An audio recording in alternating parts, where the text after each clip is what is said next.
भारत में एक से बढ़कर एक अपराधी पैदा हुए, पर दक्षिण भारत में एक ऐसा अपराधी पैदा हुआ जिसने 30 साल तक कर्नाटक और तमिलनाडु के जंगलों में ऐसी दहशत पैदा की कि 2 राज्यों की सरकारों को उसके सामने झुकना पड़ा। मात्र 13 साल की उम्र में आतंक की दुनिया से शुरुआत की और 184 लोगों को मौत के घाट उतार दिया और आतंक का रॉबिन हुड कहा जाने लगा।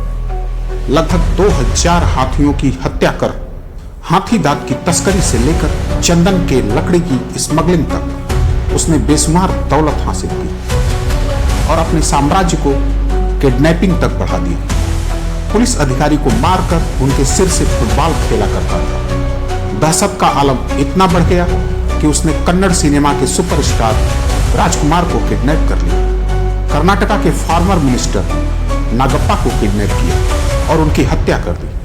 उसकी दरिंदगी से तंग आकर कर्नाटका और तमिलनाडु की सरकार को उसे पकड़ने के लिए 5 करोड़ का इनाम घोषित करना पड़ा।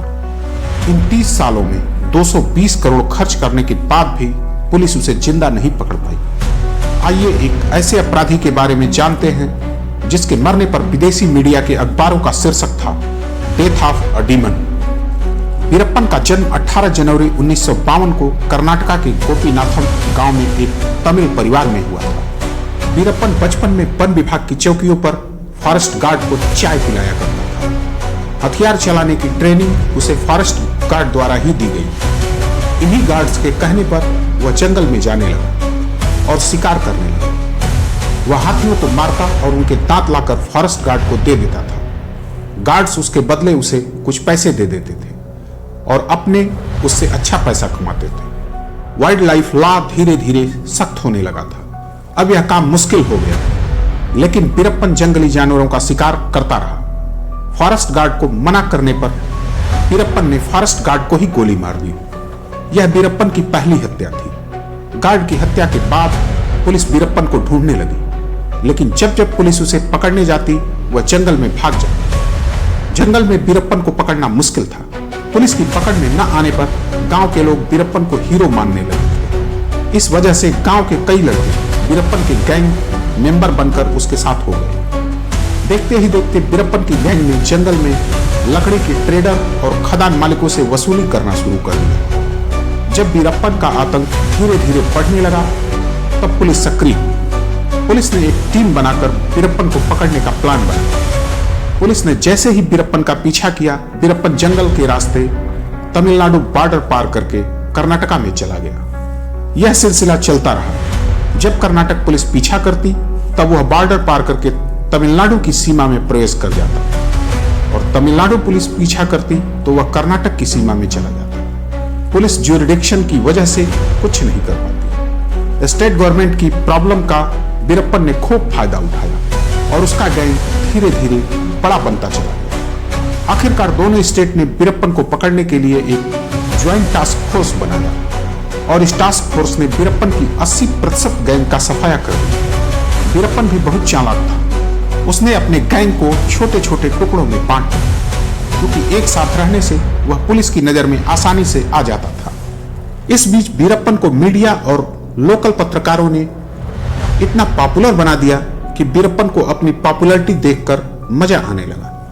बहुत से लोगों को वह इस वजह से मारता था ताकि वह फेमस होता रहे और वह अब जंगल का राजा यानी रॉबिन हुड कहलाने लगा था। कर्नाटका गवर्नमेंट 1983 में अपने तेज तर्रार IFS ऑफिसर पी श्रीनिवास को यह जिम्मेदारी दी कि वह वीरप्पन को जिंदा या मुर्दा गिरफ्तार करे।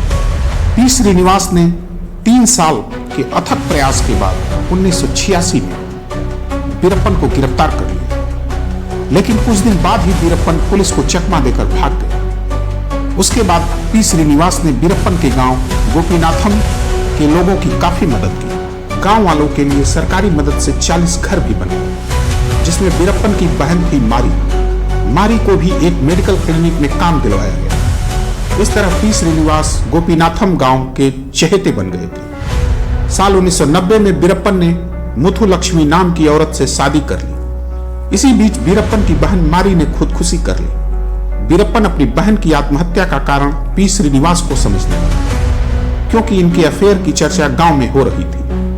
जुलाई 1991 में पी श्रीनिवास का एसटीएफ में कार्यकाल समाप्त हो गया, जिसके बाद पी श्रीनिवास की सुरक्षा व्यवस्था कम कर दी गई। वीरप्पन ने अपने छोटे भाई अर्जुनन से पी श्रीनिवास को यह संदेश भिजवाया कि वह सरेंडर करना चाहता है। वीरप्पन की जाल में पी श्रीनिवास फंस गए और वीरप्पन ने उनकी हत्या कर दी। साल 1992 में कर्नाटक और तमिलनाडु की सरकार ने मिलकर एक स्पेशल टास्क फोर्स गठित किया और इसका चीफ वाल्टर देवाराम को बनाया गया। देवाराम ने 1992 में ही वीरप्पन के राइट हैंड गुरुनाथन को मार गिराया। बौखलाया वीरप्पन इसके बदले एसपी सहित 5 पुलिसकर्मियों की हत्या कर देता है। साल 1993 में वीरप्पन की पत्नी मुथुलक्ष्मी को अपने पति का सहयोग करने के जुर्म में गिरफ्तार कर लिया गया। हालांकि कुछ दिन बाद उसे छोड़ दिया गया। वीरप्पन के आतंक से दोनों स्टेट की सरकार और लोगों में दहशत का माहौल था।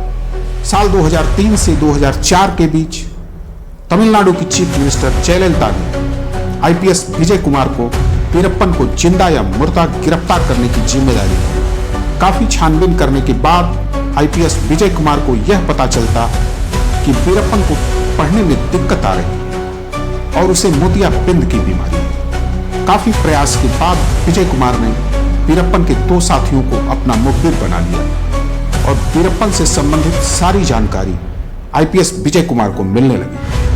आईपीएस विजय कुमार को यह सूचना मिली कि वीरप्पन 18 अक्टूबर 2004 को अपनी आंख का इलाज करवाने जंगल से बाहर आने वाला है। एसटीएफ पूरी प्लानिंग में लग जाती है। वीरप्पन को मुखबिरों द्वारा एम्बुलेंस मुहैया कराई जाती है। एसटीएफ द्वारा इस ऑपरेशन का नाम कोकून दिया गया, जो एम्बुलेंस का कोड नेम था। एम्बुलेंस का ड्राइवर और हेल्पर दोनों एसटीएफ के कमांडोज ही थे। इधर न पहचाने जाने के डर से वीरप्पन अपनी मूछें कटवा लेता है और जंगल से बाहर आकर एम्बुलेंस में बैठ जाता है। रास्ते में ट्रक से एम्बुलेंस का रास्ता रोक दिया जाता है। एम्बुलेंस के रुकते ही एसटीएफ के दोनों कमांडोज एम्बुलेंस से भाग जाते हैं। घात लगाए एसटीएफ ने 20 मिनट के अंदर एम्बुलेंस पर 338 राउंड फायरिंग की, जिसमें वीरप्पन के साथ उसके 3 साथी मारे गए। तत्कालीन चीफ मिनिस्टर जयललिता ने ऑपरेशन कोकून को सफल बनाने में शामिल सभी जाबाज को उनकी बहादुरी के लिए तमिलनाडु सरकार द्वारा सम्मानित किया गया। वीरप्पन की मौत के बाद उसके एनकाउंटर के बारे में मीडिया में कई तरह की अफवाहें पैदा हुई कि पुलिस ने 3 दिनों तक टॉर्चर करके मार दिया। कोई कहने लगा कि वीरप्पन सरेंडर करना चाहता था। कोई कहता कि अगर वह जिंदा पकड़ा जाता तो कई राजनीतिक और ऑफिसर्स फंस जाते। हालांकि सच्चाई क्या है, यह राज वीरप्पन अपने साथ लिए इस दुनिया से चला गया। धन्यवाद।